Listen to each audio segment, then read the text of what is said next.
ya zama wajibi ga ainihin musulmi masu shiga siyasa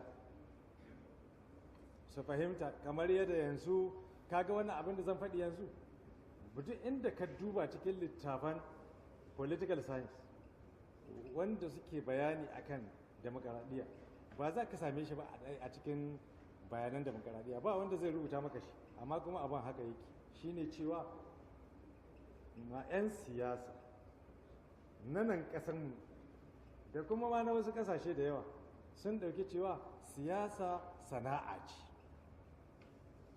To kaga wannan ba inda za ka same shi rubuce cikin littafi, ba wani littafin da zai rubuta maka siyasa sana'a ce, amma kuma a aikace abin haka yake. Mutane sun ɗauki siyasa sana'a ce. Yau ma yanzu in za ka gamu da wani ɗan siyasa nan cikin Kano nan ba ko ina ba, ka ce wani menene sana'a ka, zai ce maka siyasa. Ya yadda ya ce siyasa ita ce sana'a shi. To kaga mu a addinin musulunci siyasa ibada ce. Idan muka ce siyasa ibada ce, ma'ana wato abu ne wanda ke asala ana yin ta ne ba don neman riba ba, sai don yin hidima ga al'umma domin neman yarda Allah. Amma abin da ya kamata su 'yan siyasa su ƙara fahimta shi ne, ko da kuke jin suna ina cewa su 'yan siyasa, ni ma yana ɗan tattaɓa siyasa fa.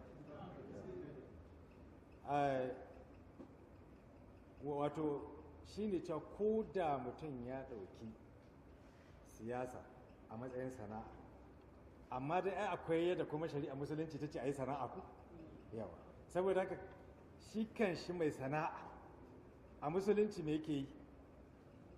Ibada, ko ba haka ba? A musulunci ɗan kasuwa kasuwancin shi ibada ne. Me yasa yake ibada? Saboda yana ƙoƙarin bin hukunce-hukuncen Allah a cikin abin da yake yi.